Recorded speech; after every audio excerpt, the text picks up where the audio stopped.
ஓம் மங்களேஷாய வித்மகே சண்டிகா பிரியாய தீமகி தன்னோ சம்ஹார பைரவ பிரச்சோதயாது. நெக்ஸ்ட் ஜென் ஆஸ்ட்ரோ நேயர்கள் அனைவருக்கும் ஆஸ்ட்ரோ பூர்ணாவின் அன்பார்ந்த வணக்கங்கள்.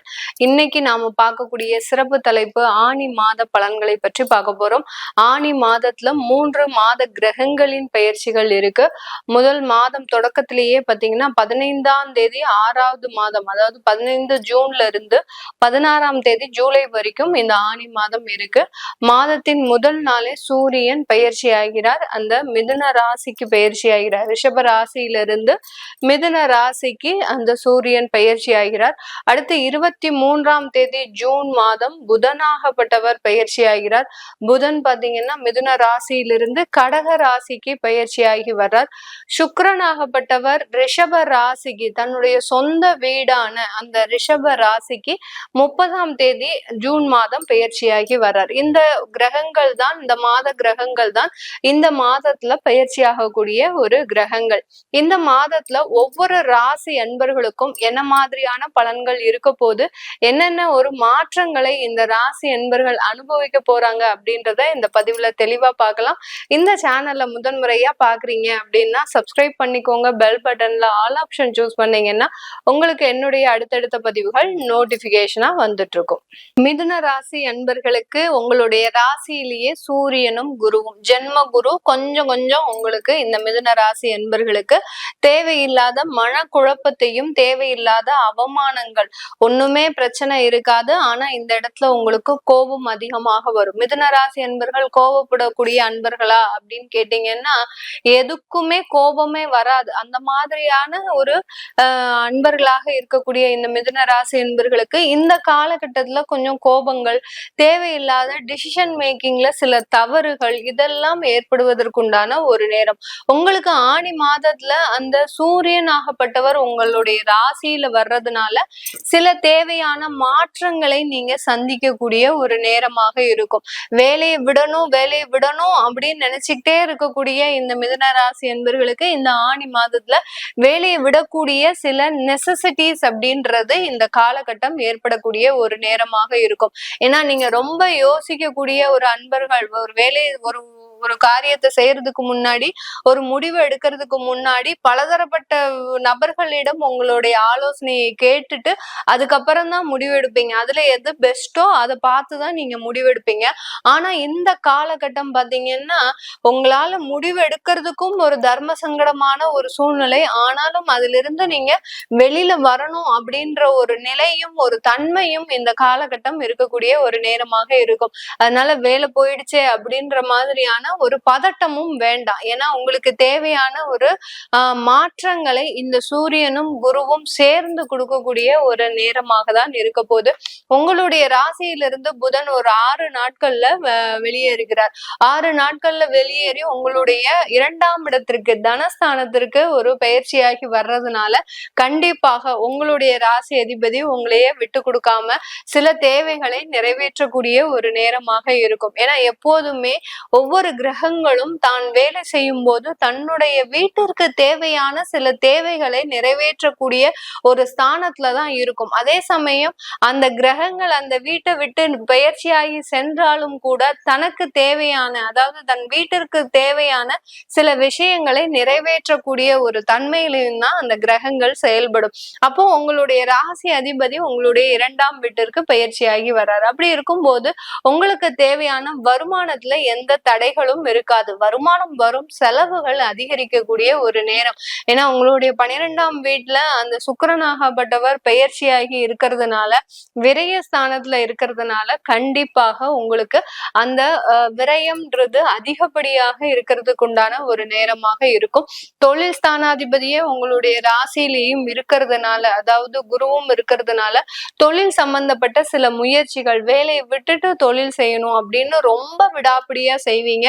அதெல்லாம் செய்யாதீங்க. வேலை பார்த்துட்டு இருக்கிறீங்க அப்படின்னா உங்களுக்கு தேவையான வருமானம் வேலையில மட்டும்தான் வரும். திடீர்னு இந்த மாதத்துல உங்களுக்கு தோணுது அப்படின்னு நினைச்சு நீங்க இந்த தொழில்ல எங்கேயாவது யாருடையாவது பார்ட்னர்ஷிப்ல சேர்றீங்க, யாருடையாவது ஒரு இன்வெஸ்ட்மெண்ட்ல நீங்க பங்கெடுக்கிறீங்க அப்படின்னா இந்த காலகட்டம் அது தேவையில்லாத ஏமாற்றங்களை கொடுக்கும். ஜென்ம குரு அதிகப்படியான ஏமாற்றத்தை கொடுக்கக்கூடிய ஒரு டைமா தான் இருக்கும். நிறைய பேர் என்னுடைய பதிவை பார்த்துட்டு நிறைய பேர் கமெண்ட்ஸ்ல போடுறாங்க, நிறைய நெகட்டிவா சொல்றீங்க மேடம், எங்களுக்கு எதுவுமே பிடிக்கல அப்படின்ற மாதிரி தான் நிறைய பேர் கமெண்ட்ஸ்ல போடுறாங்க. நெகட்டிவா நம்ம எந்த இடத்துல சொல்றோம் அப்படின்னா அந்த இடத்துல உங்களுக்கு ஒரு நெகட்டிவான விஷயங்கள் கண்டிப்பா நடக்க போகுது அப்படின்ற ஒரு விஷயத்தான் நம்ம அடிச்சு சொல்றோம், ஒரு ஆணித்தனமாக சொல்றோம்.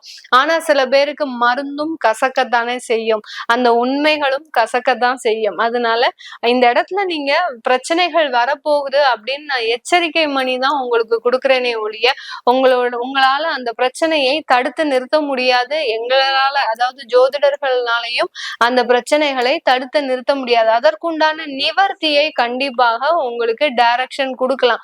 உங்களுக்கு இந்த மாதிரியான கடன் பிரச்சனையில மாட்டிட்டு இருக்கிறீங்க, இல்ல தொழில்ல தேவையில்லாம நான் இன்வால்வ் ஆகிட்டேன், நல்லா வேலை செஞ்சிட்டு இருந்தேன், ஆனா திடீர்னு ஒரு 2 மாதத்திற்கு முன்னாடி நான் என்னுடைய ஃப்ரெண்ட்ஸோடயோ இல்ல வேற தெரிந்த நபர்களோடயோ சேர்ந்து நாங்க தொழில் செஞ்சிட்டு இருக்கிறேன், இப்போ எங்களுக்கு தேவையில்லாத நஷ்டம் வந்துட்டு இருக்கு, கடன் மேல கடன் வந்துட்டு இருக்குது, இப்படி எல்லாம் சில பேர் மாட்டிட்டு அதுல இருந்து வெளியில வர முடியாத தவிச்சிட்டு இருக்கிறாங்க. அதற்குண்டான நிவர்த்தியை கண்டிப்பா நம்ம கிட்ட இருந்து நீங்க எல்லாருமே தெரிஞ்சுக்கலாம். அதுக்கு நீங்க என்ன வழிமுறைகளை செய்யணும் அப்படின்றத நீங்க கீழே இருக்கிற நம்பருக்கு வாட்ஸ்அப்ல நீங்க கான்டாக்ட் பண்ணிக்கலாம். இப்போ இந்த மாதிரியான பிரச்சனைகள் உங்களுக்கு வருது அப்படின்ற பட்சத்துல கண்டிப்பாக அதுக்குண்டான ஒரு மாற்றங்களையும் நீங்க செய்துக்கணும். இந்த மிதுன ராசி என்பர்கள் உங்களுடைய 4ஆம் வீட்டு அதிபதி குடும்பஸ்தானத்துல இருக்கிறதுனால சொத்துக்கள் மூலமாக உங்களுக்கு வருமானம், நீண்ட நாளாக சொத்துக்கள் விற்கவே இல்லை, எங்களுக்கு சொத்துக்கள்னால தேவையில்லாத கடன்கள் இருக்கு அப்படின்னு நினைக்கிறவங்க இந்த காலகட்டம் சொத்துக்களை விற்கிறதுக்கு உண்டான முயற்சிகளை தாராளமாக பண்ணலாம். அப்படி பண்ணும்போது ஆட்டோமேட்டிக்காக உங்களுக்கு ஒரு நல்ல ஒரு மதிப்புள்ள ஒரு அமைப்புக்கு தான் இந்த சொத்துக்கள் விற்பனையாகக்கூடிய ஒரு நேரத்திற்கு இந்த ஆணி மாதத்துல இந்த ராசி அன்பர்களுக்கு இருக்க போகுது. அதனால சொத்துக்கள்னால வருமானம், சொத்துக்கள் மீதான ஒரு மதிப்புன்றது உங்களுக்கு இந்த காலகட்டம் ஏறக்கூடிய ஒரு நேரம், நகை ஆபரணங்களை வாங்கக்கூடிய ஒரு நேரம், நகை ஆபரணங்களை இந்த ஆணி மாதத்துல வாங்கி திரும்பியும் நீங்க பேங்க்ல வைக்கக்கூடிய ஒரு அமைப்பு தான் இந்த மிதுன ராசி அன்பர்களுக்கு இருக்கும். வாங்குறதே பெரிய விஷயமா இல்லையா? அதனால கண்டிப்பா இந்த மாதம் இந்த ராசி அன்பர்கள் இந்த நகை ஆபரணங்கள் எல்லாம் வாங்குறதுக்கு உண்டான ஒரு நேரமாக இருக்க போகுது. அடுத்து இந்த மிதுன ராசி அன்பர்களுக்கு 9ஆம் இடத்துல ராகு பகவான். 9ஆம் இடம் ராகு அப்படின்ற போது இதுல நிறைய நெகட்டிவ் இருக்கு. பாக்கியஸ்தானத்துல ராகு பகவான் இருக்காரு அப்படின்னாலே அதுல நிறைய நெகட்டிவ் இருக்கு. ஆனா அந்த நெகட்டிவா நம்ம எப்படி பாசிட்டிவா மாத்தணும்? சில பேர் அந்த பாக்கியஸ்தானத்துல இருக்கு, உங்களுக்கு எதுவுமே கிடைக்காது, உங்களுக்கு வரக்கூடிய முயற்சிகள் எல்லாமே தடைபடும், உங்களுடைய வருமானம் எல்லாமே தடைபடும் அப்படின்ற மாதிரியான பிளாங்கா சொல்லிட்டு விட்டுருவாங்க. ஆனா அந்த 9ஆம் இடத்துல இருக்கக்கூடிய அந்த ராகு பகவான் என்ன பண்ணுவாரு அப்படின்னு கேட்டீங்கன்னா கண்டிப்பாக இந்த காலகட்டம் ஸ்பிரிச்சுவல் எனர்ஜி, ஆன்மீக தேடல்கள்ன்றது இந்த மிதுன ராசி அன்பர்களுக்கு அதிகப்படியாக இருக்கும். அந்த ஆன்மீக தேடல்கள் இருந்தது அப்படின்னாலே கண்டிப்பாக உங்களுக்கு உண்டான ஒரு பிரச்சனைகளை சால்வ் பண்ணக்கூடிய ஒரு தன்னம்பிக்கை இந்த ராசி அன்பர்களுக்கு ஆட்டோமேட்டிக்காக வெளிவருவதற்குண்டான ஒரு அமைப்பாக தான் இருக்க போகுது. இந்த மிதுன ராசி அன்பர்களுக்கு 10ஆம் இடத்துல சனி பகவான் 7, 8 அதாவது 8, 9 குடையவர், அஷ்டமாதிபதியும் பாக்யாதிபதியும் அந்த சனி பகவான் 10ஆம் இடத்துல கர்மஸ்தானத்துல இருக்கிறார். இந்த கர்மஸ்தானத்துல இருக்கும் போது இந்த காலகட்டத்திலையும் இந்த மிதுன ராசி அன்பர்கள் அதிகப்படியாக வேண்டுதல்கள், அடுத்து கோயில்களுக்கு அதிகமாக போகிறது. இந்த ஆணி மாதத்துல இந்த மிதுன ராசி அன்பர்கள் சும்மா ஏதாவது ஒரு கோயில் போவாங்க, இல்ல தெருவோரம் இருக்கக்கூடிய அந்த விநாயகரையாவது பார்த்து ஒரு தோப்புக்கரணம் போட்டு போகிறது. இந்த மாதிரியாக எல்லாம் அந்த ஆன்மீக தேடல்கள் இந்த மிதுன ராசி என்பர்களுக்கு அதிகமாக இருக்கக்கூடிய ஒரு மாதமாக தான் இருக்க போகுது. எல்லாருக்குமே சொல்லிட்டீங்க, எங்களுடைய மாணவர்களுக்கு எதுவுமே சொல்ல மாட்டேங்கிறீங்க, அதாவது ஒரு 15 வயதுல இருந்து ஒரு 23 வயது வரை இருக்கக்கூடிய ஒரு காலேஜ் லைஃப், ஸ்கூல் லைஃப்ல இருந்து காலேஜ் லைஃப் முடிகிற வரைக்கும் இருக்கக்கூடிய அந்த மிதுன ராசி என்பர்களுக்கு இந்த மாதம் ஒரு நல்ல ஒரு வளர்ச்சி மிகுந்த மாதமாக இருக்கும்.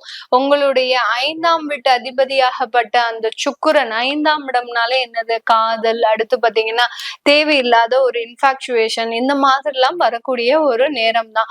அது 12ஆம் இடத்துல இருக்கிறார். அதனால என்ன பண்ணுவீங்க, இந்த காலகட்டம் அதிகப்படியாக செலவுகள், ஒரு தாம் தூம்னு செலவு பண்றது, அடுத்து ஒரு பந்தாவா இருக்கணும் அப்படி நம்ம நினைக்கிறது. ஏன்னா சூரியனும் குருவுமே உங்களுடைய ராசியில இருக்கிறாருல்ல, அதனால அந்த மாணவ பருவங்கள் பாத்தீங்கன்னா தன்னுடைய பெருமிதத்தை வெளியில சொல்லணும்னு ரொம்ப ஆசைப்படுவாங்க. நான் இப்படி இருக்கிறேன், நான் இப்படி பைக் வாங்கிட்டேன். ஆனா பைக் வாங்கினது என்னவோ கடன்ல தான் வாங்கியிருப்பீங்க. ஆனா பாத்தீங்கன்னா அந்த பெருமிதத்தை வெளியில சொல்லாம உங்களால இருக்க முடியாது. அதை பார்த்து 2 பேர் நல்ல ஒரு உங்களை பார்த்து பெருமையா பேசணும் அப்படின்ற அளவுக்கு அந்த மாணவ செல்வங்கள் தன்னுடைய காசுகளையும் தன்னுடைய பண வரவுகளையும் விரயமாக்குவதற்குண்டான ஒரு நேரமாக தான் இருக்க போது. வெளிநாட்டுல படிக்கிறவங்களுக்கு, மேற்படிப்பு படிக்கிறவங்களுக்கு இந்த காலகட்டம் மிக அருமையான காலகட்டம். அதுல மேல் படிப்பு உங்களுக்கு ஒரு நல்ல சக்சஸ்ஃபுல்லா முடியறதுக்கு உண்டான ஒரு காலகட்டமாக தான் இருக்க போகுது. இது எல்லாமே நம்ம கோச்சார நிலவரப்படி பலன்களை கணிச்சு சொல்லியிருக்கிறோம். உங்களுடைய தசாபுத்தி அமைப்புகளை செக் பண்ணணும் அப்படின்னு நினைக்கிறவங்களும், உங்களுடைய குழந்தைகளுக்கு நியூமராலஜி படி பேர் வைக்கணும், அடுத்த ஜாதகம் எழுதணும் அப்படின்னு நினைக்கிறவங்களும் கீழே இருக்கிற நம்பருக்கு நீங்க வாட்ஸ்அப்ல அப்பாயின்மெண்ட் வாங்கிக்கிட்டீங்கன்னா உங்களுக்கு தேவையான பதில்கள், தகவல்கள் உங்களுக்கு வந்தடையும். உங்களிடமிருந்து விடைபெறுவது உங்கள் ஆஸ்ட்ரோ பூர்ணா. நன்றி, வணக்கம்.